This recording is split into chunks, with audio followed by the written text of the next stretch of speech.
gerakan sosial ini tuh suatu ideologi yang berdiri sendiri, gitu, Mas. Selebihnya itu Mas Inamul Mustafa. Ya, bukan anak ya, tapi sebenarnya ini klasifikasi tertentu. Sekali lagi klasifikasi dari peneliti tertentu yang mengklasifikasi tentang gerakan sosial lama dan gerakan sosial yang baru, gitu. Saya kira peneliti yang lain bisa berbeda-beda, gitu ya. Bukan sebenarnya kalau dikatakan apakah anak dari sosialisme,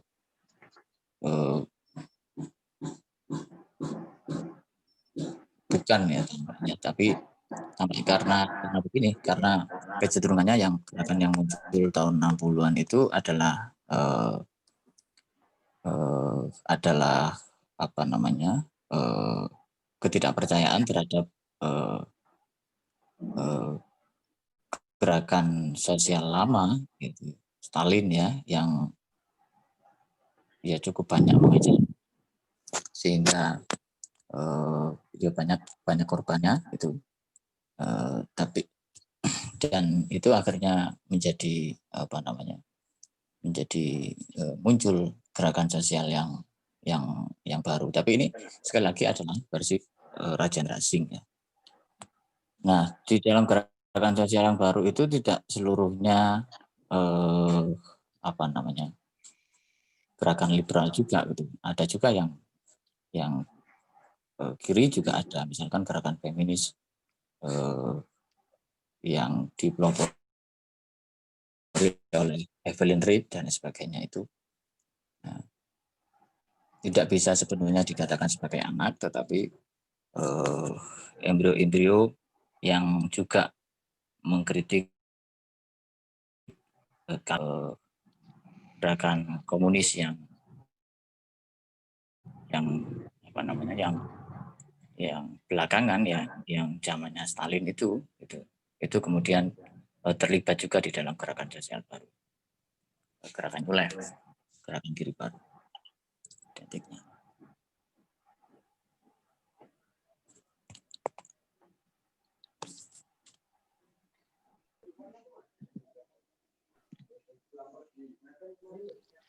Nah,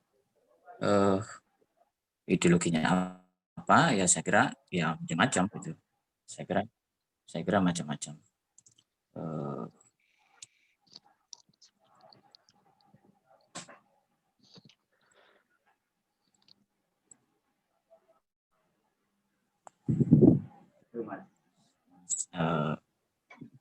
Rangga ya.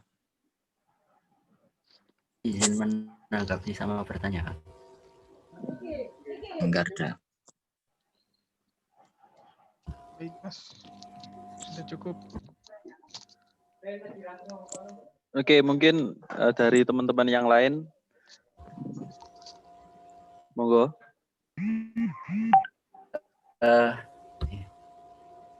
Terkait ya apa ya?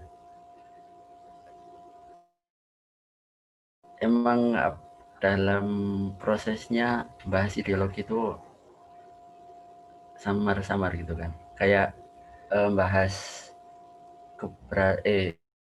masalah telur itu lahir dulu apa ayam dulu lahir dulu gitu kan. Sebenarnya itu sih berangkat dari situ. Yang mau saya tanyakan itu sebenarnya indikator dikatakan sebuah ideologi itu apa sih menurut gimana sih menurut apa materi gitu. Soalnya kalau lihat tadi pemaparannya itu kan paling enggak gerakan sosial itu gerakan sosial lama sama gerakan sosial baru. Kalau ambil analisis dari sebuah ideologi itu diciptakan, berarti bacanya itu seorang ideolog atau penggagas ideologi itu ngambil pemikiran atau kultur dari masyarakat kala itu akhirnya muncul ideologi sosialisme, ideologi liberalis, ideologi kapitalis naik. Nah, kalau bacanya ideologi itu menciptakan, berarti ada seorang atau salah satu yang menyulut gitu kan, yang menyulut, akhirnya timbul gerakan besar-besaran, gerakan sosial besar-besaran merubah tatanan. Nah, dari situ sebenarnya menurut pemateri sebenarnya indikator dikatakan sebuah ideologi itu kayak gimana. Nah, itu menurut pemateri gimana?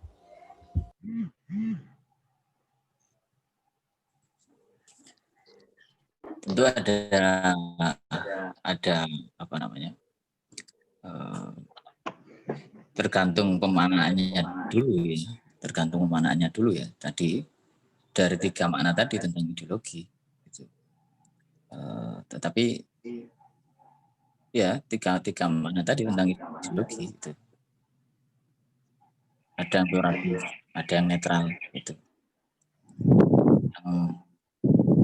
ada yang apa namanya sebagai yang peoratif tadi itu sebagai kesadaran palsu, ada yang terakhir itu sebagai alat perjuangan. Nah, kecenderungannya memang juga satu ideologi itu artinya untuk yang terakhir ya, yang sebagai alat perjuangan, saya kira dia punya kecenderungannya tertulis gitu. Jadi dipahami di pikiran ya, lalu kemudian juga diulang-ulang, disampaikan, dan kemudian yang terakhir dilakukan.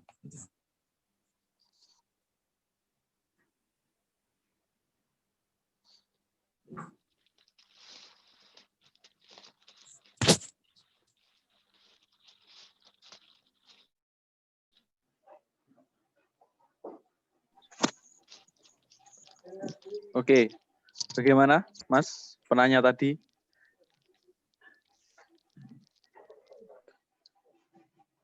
Tadi gimana? Ditulis yang terakhir dilakukan, yang keduanya itu apa? Disampaikan. Oh, disampaikan. Diajarkan. Dan kemudian diperjuangkan dalam bentuk tindakan. Soalnya itu nanti nyambung di gerakan sosial baru kan. Nah, kayak fenomena korupsi sekarang. Pasti bakal menemui kondisi pandemi ini yang semua dunia itu beralih ke dunia online gitu kan, dunia udara. Tentu apa ya, sosial itu agak tereduksi gitu kan. Yang maknanya sosial aslinya berhubungan kontak langsung sama manusia, sekarang tereduksi sama media. Itu kan mungkin jadi apa ya, pemikiran baru gitu. Nanti kayak gimana kerangka gerakan sosialnya itu pasti kan nemuin baru. Ya itu sih.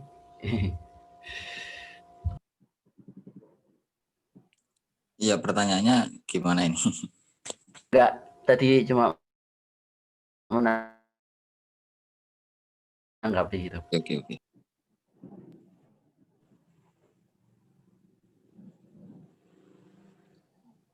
Oke, jadi mungkin kalau apa ya, sepahaman saya kalau misalnya memang ya kan ideologi Indonesia secara formal ya itu ideologinya Pancasila.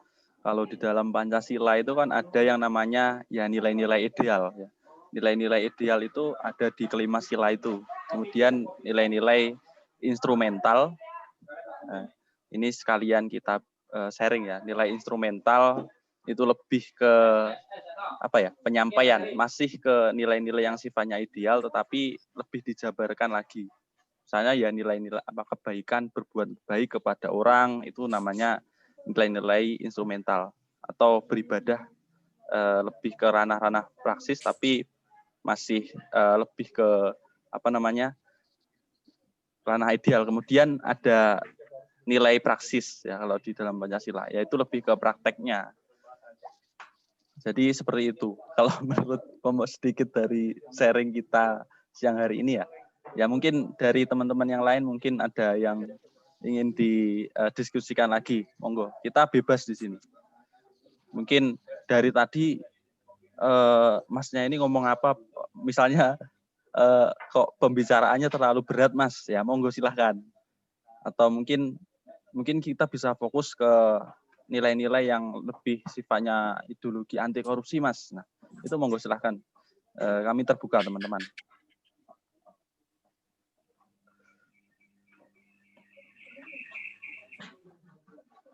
Aduh, kalau mau trek.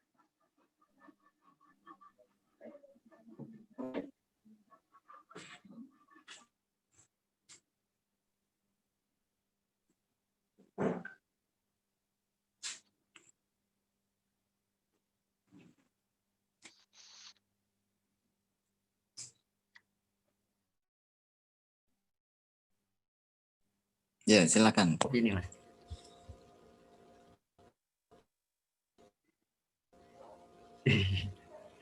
Izin lempar opini.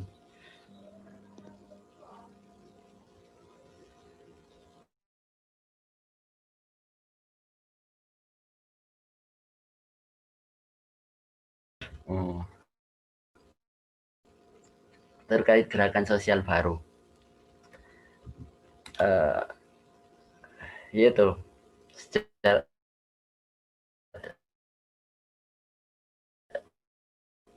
pertama dunia terkotakkan hanya negara ini, terus kelompok ini. Akhirnya setelah Perang Dunia Kedua berakhir, pecah, kelompok sendiri-sendiri, itu mulai menjalin hubungan, terjalin itulah interaksi antar dunia, itu globalisasi. Nah sekarang itu model baru karena pandemi, dunia yang termediakan, dunia masuk media. Ya mungkin agak samar, cuman sangat berpengaruh. Contohnya beberapa bulan kemarin kita menghadapi Pilpres itu kan, bagaimana gejolak dunia media yang mempengaruhi masyarakat Indonesia. Dan sekarang Amerika dengan banyak konspirasi sih, pengaruh media baik Twitter ya semua itulah. Nah dari situ kita sekarang dihadapkan dunia sosial yang baru gitu kan. Menurut teman-teman itu kayak gimana tuh gerakan sosial baru ini? Ada yang komentar enggak? Atau mungkin ada bahan kajian yang lebih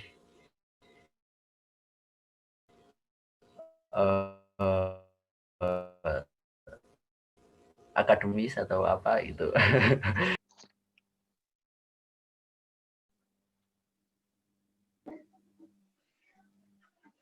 Oke, mungkin langsung bisa ditanggapi Mas. Mungkin teman-teman yang lain kan tadi siapa namanya? Masnya kan melempar pertanyaan kan bukan cuma ke pemateri ya. Mungkin dari teman-teman yang mungkin sudah sedikit paham, monggo silakan juga bisa ikut menanggapi. Gitu.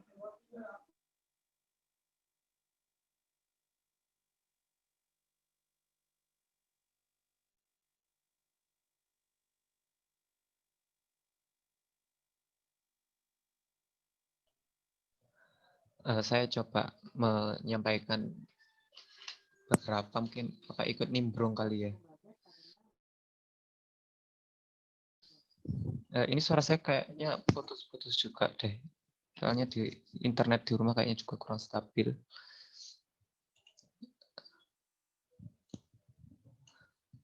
Jadi kalau menurut saya sendiri ya, perkembangan ideologi di dunia itu emang benar-benar dinamis banget. Karena tadi yang disampaikan setelah Perang Dunia II, di mana banyak banget negara-negara yang udah merdeka dan masing-masing itu udah memproklamirkan diri, termasuk Indonesia waktu itu.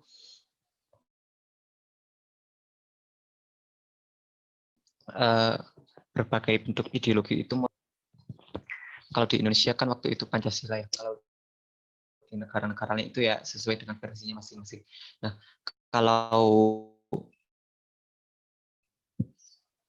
melihat luas dan punya kepentingan, dan kalau dilihat di era sekarang mungkin ideologi itu lebih banyak dijadikan sebagai alat propaganda seperti itu. Alat untuk mencapai kepentingan masing-masing, untuk mencapai kepentingan kelompok. Karena narasi ideologi itu sendiri itu akan lebih mudah untuk diterima masyarakat dan lebih mudah untuk mendoktrin masyarakat. Karena gimana ya, ideologi itu kan memang berangkat dari pemikiran banyak ahli ataupun mungkin kelompok-kelompok yang sering mempropagandakan pemikirannya itu sebagai wujud mendorong perubahan. Tentunya dengan beragam aspek seperti kayak misalnya kapitalisme itu kan orientasinya kan di sektor ekonomi seperti itu. Nah, kalau dilihat dari relevansinya saat ini tuh, ideologi menurutku memang benar-benar bukan hanya sekedar ideologi yang kayak menuntun masyarakat, tetapi juga sebagai alat untuk perpecahan dan sebagai alat untuk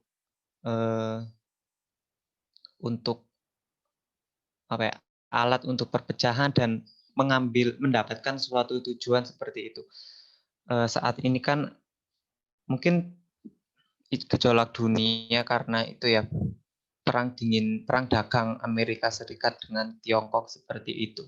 Kemudian Indonesia sendiri kan juga berkonflik dengan Tiongkok. Nah, kita masing-masing negara itu kan punya ideologi masing-masing yang bisa saja kayak saling berbenturan seperti itu. Kita beda kepentingan, kita beda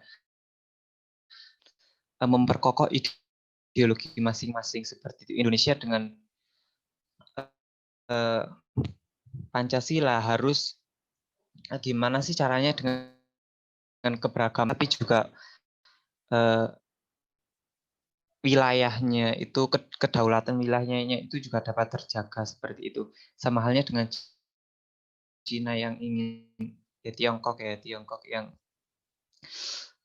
kok kayak kekeh banget ingin menguasai laut Natuna seperti itu. Si Amerika pun juga gimana ya, juga nggak mau turut diam sebagai negara yang katanya menganggap bahwa negaranya itu adidaya, itu sering menjadi bisa dibilang memanas-manasi seperti itu.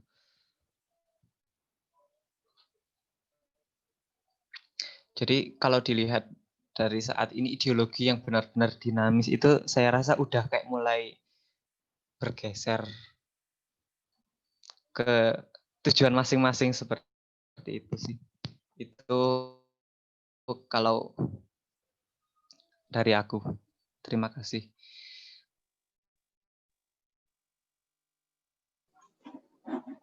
Oke. Terima kasih.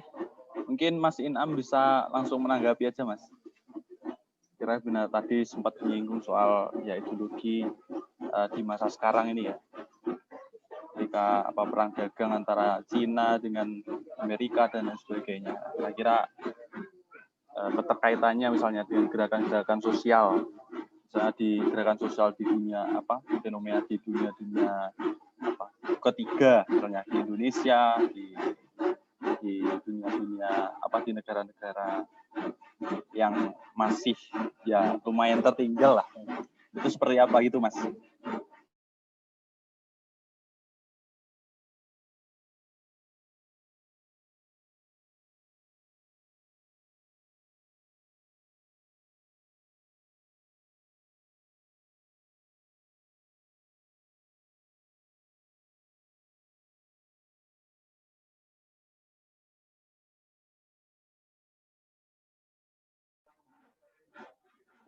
Halo Mas Inam.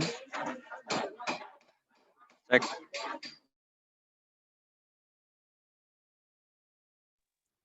Halo.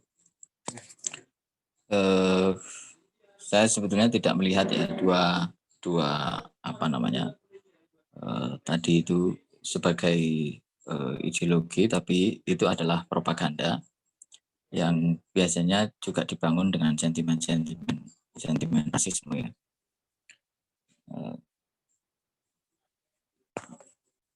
China sendiri kan sebetulnya juga bukan negara komunis ya, karena dia sudah merubah ekonominya menjadi ekonomi neoliberal, pasar gitu tahun 90-an.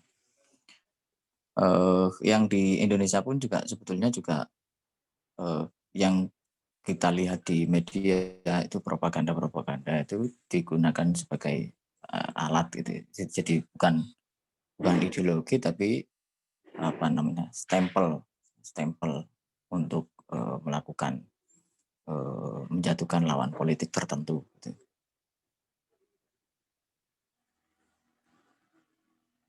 Jadi itu kira-kira propaganda atau stigma gitu,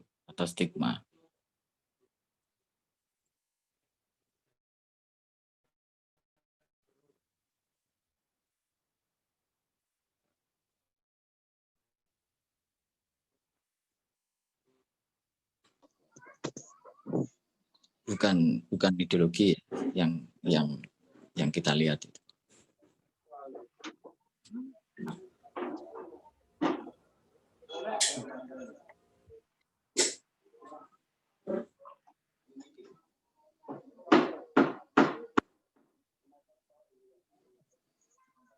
Oke, mungkin dari teman-teman yang lain. Kan ini banyak nih kan, ada sekitar 30-an orang kan ini. Kan ini juga ada beberapa dari jurusan-jurusan yang berbeda-beda. Mungkin teman-teman ada itu pemikiran atau ide-ide saya yang dari hukum bisa menyampaikan kira-kira berdasarkan filsafat hukum ini, Mas. Nah, kita pelajari soal ini. Nah, mungkin begitu. Monggo teman-teman.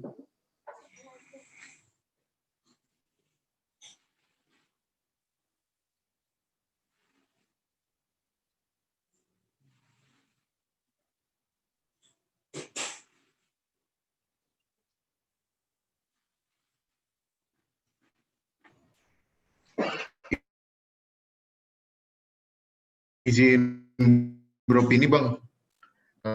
Jadi saya mungkin yang saya dengarkan dari tadi itu merupakan tentang idealisme di dunia ya, dan perkembangannya hingga masuk di Indonesia ini.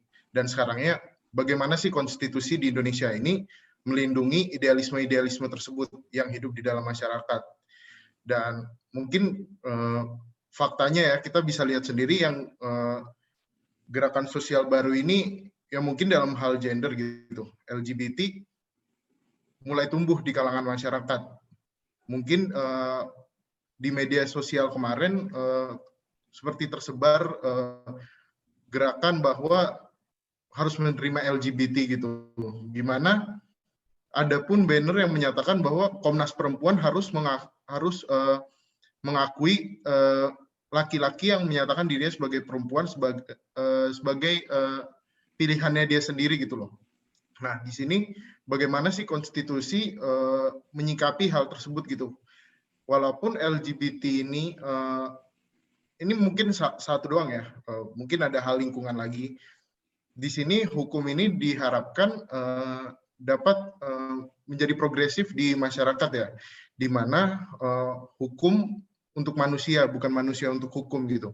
Di mana hukum ini dan para penegak keadilannya memberikan dengan kewenangannya masing-masing dapat memberikan pelayanan yang terbaik kepada masyarakat.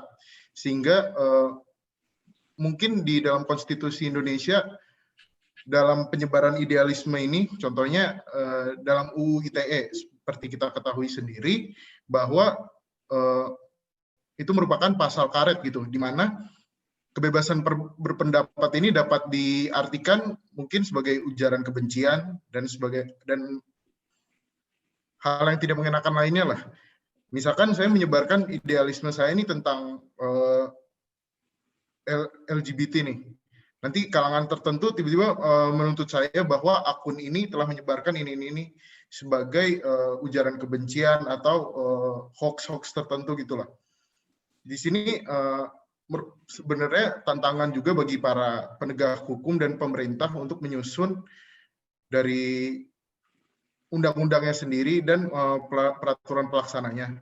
Nah, di sini diharapkan sih ya mungkin ya dari masuk sekolah anti korupsi ini ya kita belajar bahwa untuk beridealisme dan mempertahankannya gitu. Bahkan apabila mungkin ke depannya kita punya wewenangnya, bagaimana kita mengakomodir hal itu, di mana harapan terakhirnya bahwa kita tetap bisa mewujudkan hukum itu untuk manusia, bukan manusia untuk hukum. Menurut saya sih seperti itu opini dari saya. Sekian, Bang.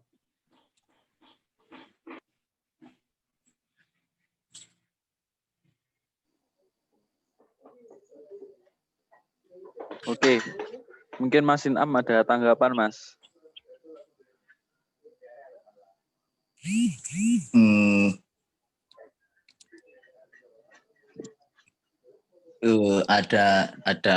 Ada istilahnya ideologi hukum ya, law in hukum dan ideologi memang gitu. Dan kalau di Indonesia mungkin belum aware, tapi pernah saya lihat dan ideologi hukum, tapi itu penelitian terhadap perubahan undang-undang perbankan ya. Jadi arahnya kemana? Jadi itu juga sebetulnya juga bisa dilihat gitu. Ideologi hukum dan ideologi. Jadi kalau contohnya tentang LGBT tadi, tentu saya nggak bisa komentar ya. Dan kira-kira nggak statis, artinya secara progresif tadi itu bisa diubah, walaupun perlu perjuangan yang sangat berat ya. Kecenderungannya hukum untuk manusia, bukan manusia untuk hukum ya. Itu di dalam hukum progresif ya. Ya situasinya sekarang itu kemudian kecenderungannya berbalik memang. Itu sedikit tanggapan.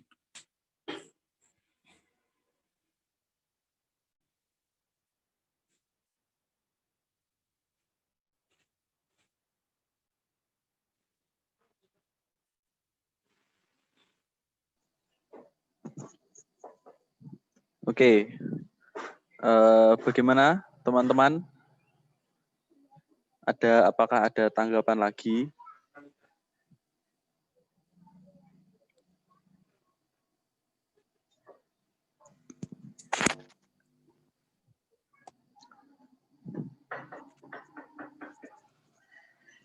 Saya ingin bertanya, boleh, Mas?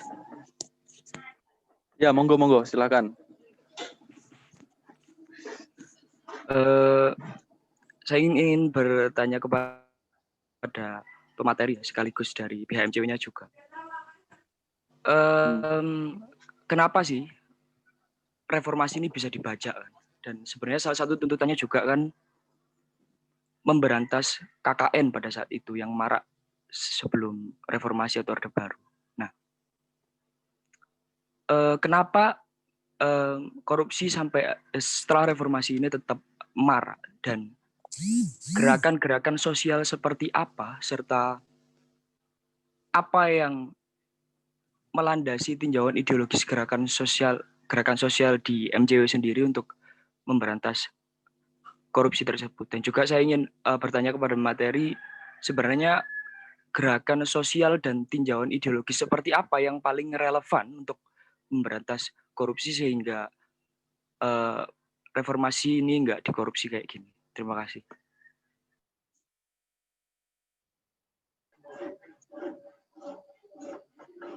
Oke, Oke, untuk pertanyaan pertama ya. Ini pertanyaan keduanya Mas Adi. Untuk pertanyaan pertama saya kira diskursusnya sudah banyak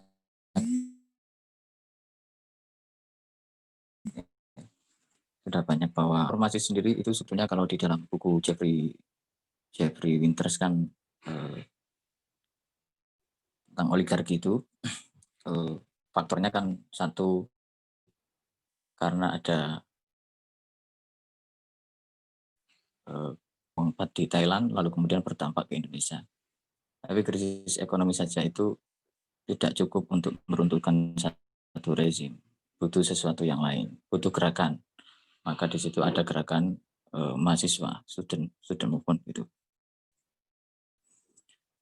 Tapi ada banyak peristiwa sebetulnya yang dua-duanya sudah ada, tetapi rezimnya nggak runtuh, nggak terjadi reformasi. Nah, di dalam buku itu memang ada penarikan mundur ya dari kalangan oligark di zaman Soeharto yang kemudian membuat rezim itu runtuh. Nah, secara idealis kan dari 6 tuntutan reformasi itu kan kemudian maju mundur. Di awal-awal kita melihat adanya beberapa capaian, tapi misalkan yang lain ya reformasi Polri ya dan lain sebagainya kemudian mengalami pembalikan gitu. Nah, ini terjadi sebetulnya karena gitu yang sebetulnya membajak reformasi itu. Jadi yang pada awalnya kira-kira besar selama 32 tahun di zaman Orde Baru kemudian menyebar. Mereka bikin partai politik, mereka belajar juga dari cara-cara lama di zaman Soeharto bagaimana menilap anggaran negara dan sebagainya. Nah, semakin ke sini kita melihat kecenderungannya juga semakin keras gitu. Semakin mengerikan ya. Kita melihat KPK kemudian ya seperti itu ya. Dilemahkan seperti itu dan undang-undang yang lain gitu.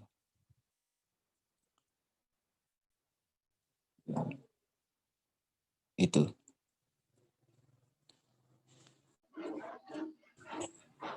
Oke, Mas. Aku mencoba nyambung ya, Mas ya. Pertanyaan kedua, Mas Adi. Ya. Iya. Ya, saya coba nyambung ya, Mas. Untuk yang pertanyaan kedua tadi, ya. Sependek pengetahuan saya, memang gerakan anti korupsi itu untuk lembaga anti korupsi itu bukan pasca reformasi kemudian ada muncul yang namanya KPK ya. Jadi sebelum-sebelumnya itu ada. Bahkan di masa pemerintahan Soekarno, kemudian Soeharto, kemudian dan seterusnya itu juga ada. Saya lupa nama-namanya ya. Tapi semacam ada kebuntuan gitu terhadap lembaga-lembaga anti korupsi yang dibentuk pada masa-masa sebelum reformasi.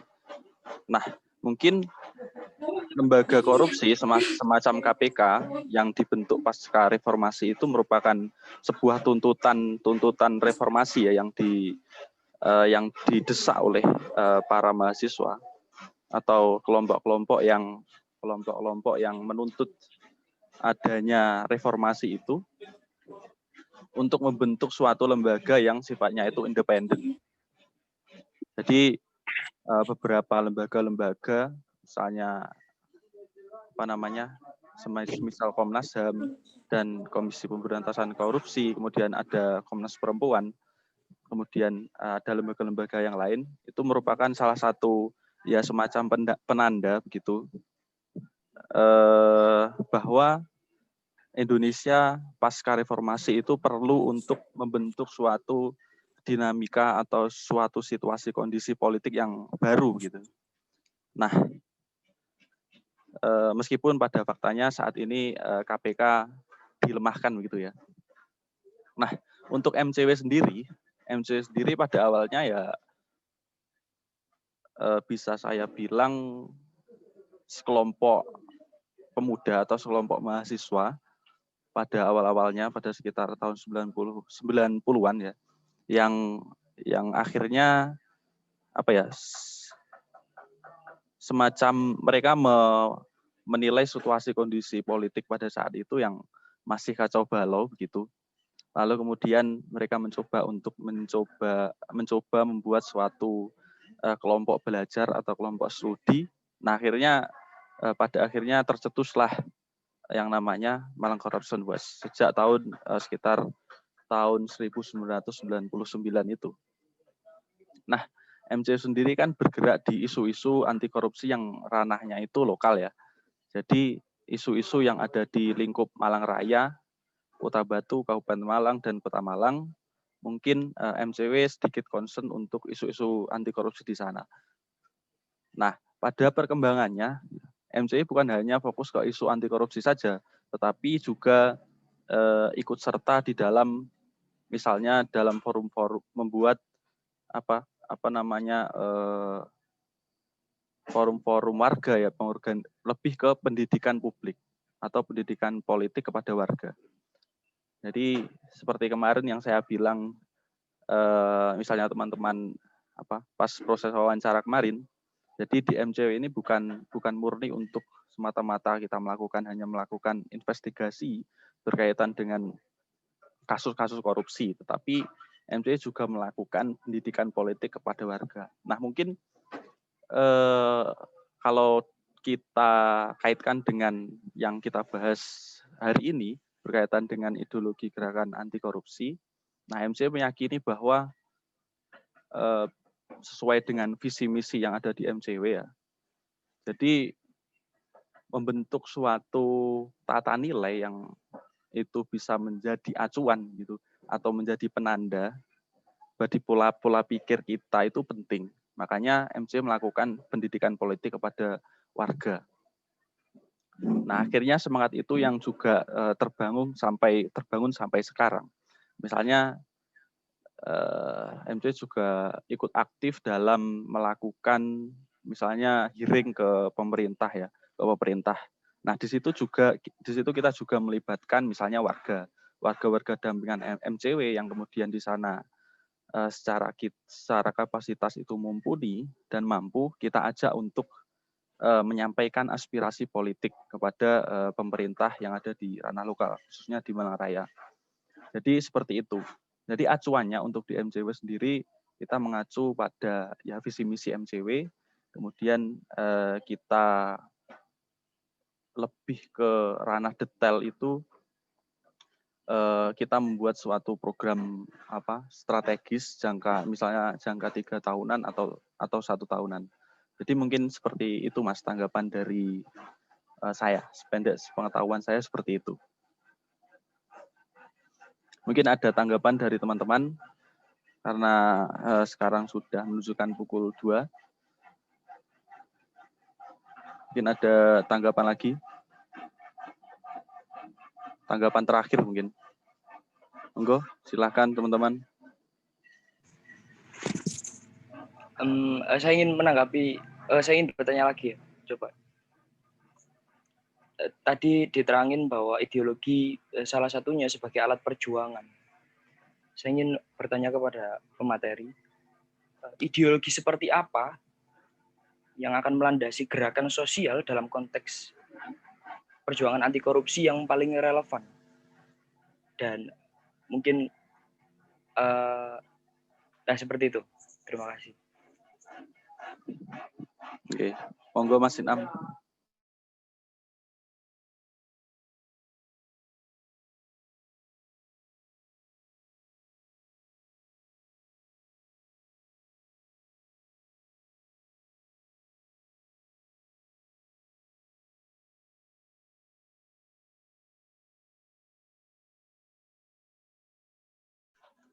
Halo. Mas Inam. Halo.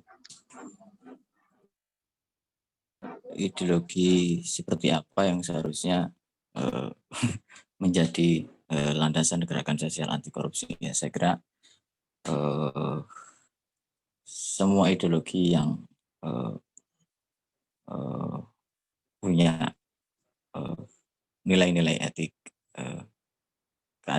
keadaban moral gitu ya, yang kemudian memang benar-benar digunakan untuk memberantas korupsi gitu.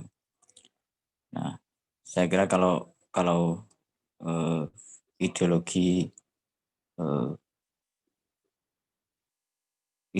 yang terumuskan di dalam gerakan anti korupsi, saya kira teman-teman MCW mungkin yang lebih mengerti soal itu. Ya.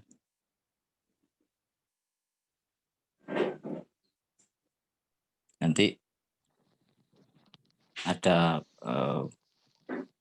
pemateri-pemateri yang saya kira lebih menguasai, lebih mumpuni soal itu dari Mas, saya boleh menanggapi sekaligus bertanya. boleh. Mungkin saya menyinggung dari pertanyaan tadi Mas yang sebelumnya. Modal sosial seperti apa sih yang bisa dijadikan sebagai dasar gerakan sosial? Mungkin kita dapat menyinggung ideologi liberal dengan adanya demokrasi sebagai wujud konkret dan sosialisme adanya gotong royong seperti itu. Dan sebenarnya modal sosial seperti apa atau perwujudan seperti apa dari dasar gerakan sosial ini gitu, Mas?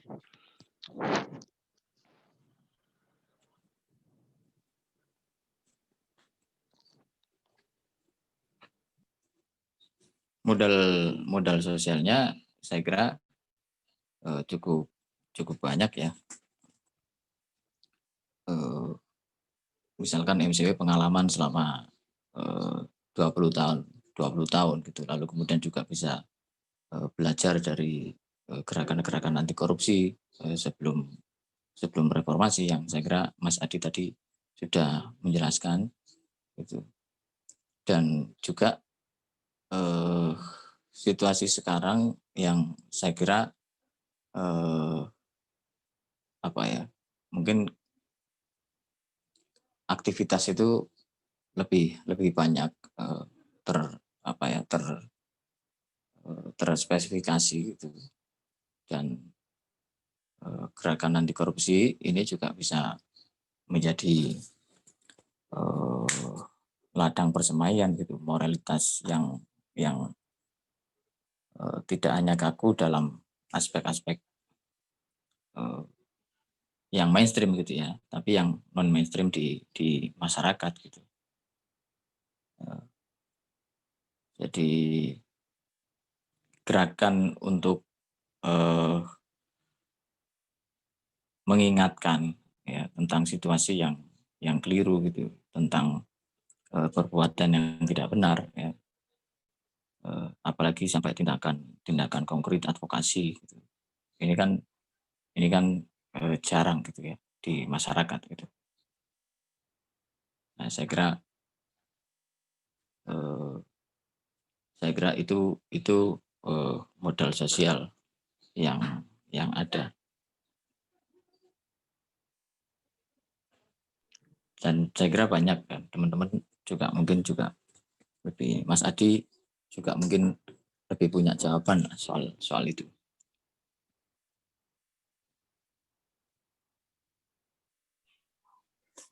Izin menanggapi Bang, yang pertama tadi kalau boleh.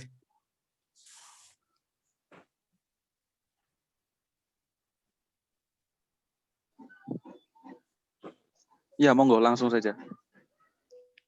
Halo. Halo. Saya izin menanggapi pertanyaan pertama tadi yang kira-kira ideologi macam apa yang paling baik untuk diterapkan di gerakan anti korupsi begitu ya. Saya rasa itu tergantung analisis kita terhadap korupsi itu sendiri, asal muasal dari korupsi. Kalau kita baca bukunya Reza Awatimena itu di Filsafat Anti Korupsi, di bagian ini dia mengatakan bahwa korupsi itu ingin Nah, hasrat ini, kesadaran ini bisa dipengaruhi oleh keadaan sosial gitu. Nah, saya rasa ini semua itu berakibat dari ini efek dari reproduksi sosial dari kapitalisme begitu. Di mana kapitalisme dengan relasi produksi reproduksinya itu menghasilkan kemiskinan, kemudian menghasilkan efek lain pula konsumerisme. Nah, ini yang kemudian mendorong hasrat ingin menguasai tadi itu, sehingga terjadilah praktek korupsi begitu. Nah, dalam perlawanannya tentu karena yang ketika kita memakai analisis itu, artinya perlawanannya juga harus menggunakan analisis yang sama begitu, ekopolnya Marx, kritik ekonomi politiknya Marx begitu. Jadi kalau ideologi Marxisme itu kan sebenarnya didasari oleh 3 landasan gitu. Yang pertama filsafat materialisme Marx, dialektika dan historis. Kemudian kritik ekonomi politik kapitalisme tadi. Kemudian imaji politisnya Marx, ya komunisme itu. Nah, kalau bagi saya dengan analisis terhadap korupsi itu tadi yang didasari oleh akibat corak produksi kapitalisme itu sendiri, ya yang sebenarnya praktik korupsi kan tidak dimulai dari tumbuhnya kapitalisme, sebelumnya juga sudah ada. Tapi saya rasa pengaruh paling besarnya itu ada di kapitalisme gitu dengan relasi produksi reproduksinya begitu. Saya kira itu, Bang.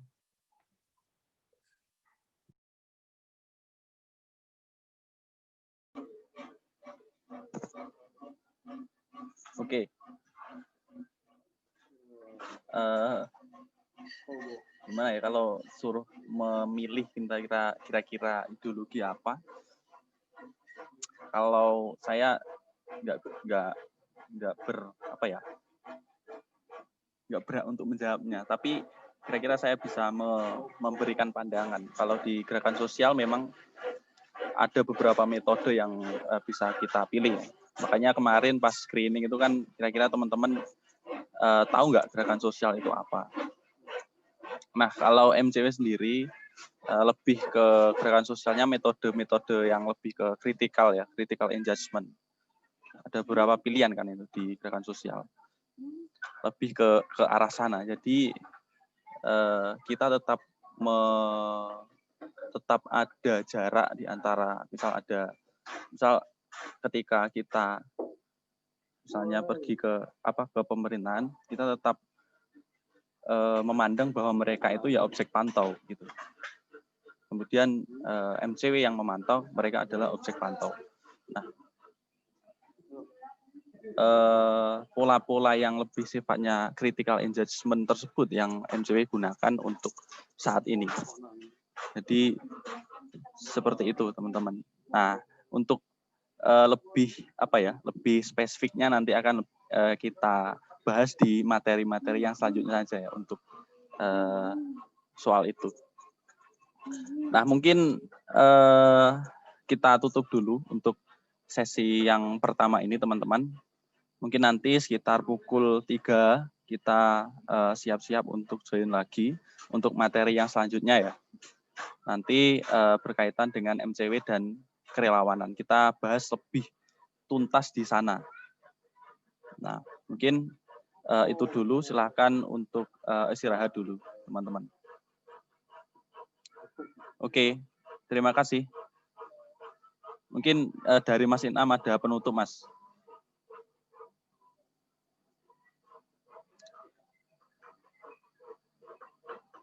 Halo, Mas Inam. Halo. Mungkin ada penutup, Mas. Ya dari saya itu tadi sedikit berbagi. Semoga bermanfaat. Selamat berjuang dan selamat berproses di dalam sekolah anti korupsi MCW. Kurang lebihnya mohon maaf. Terima kasih. Assalamualaikum warahmatullahi wabarakatuh. Waalaikumsalam warahmatullahi wabarakatuh. Oke teman-teman, sesuai dengan kontrak forum tadi, kita kembali sekitar pukul 3 ya, sekitar pukul setengah 4 maksud saya. Setengah 4 nanti kita kembali ke Zoom lagi. Oke, terima kasih. Sekian dari saya. Assalamualaikum warahmatullahi wabarakatuh. Selamat sore. Waalaikumsalam warahmatullahi wabarakatuh. Waalaikumsalam warahmatullahi wabarakatuh, Mas.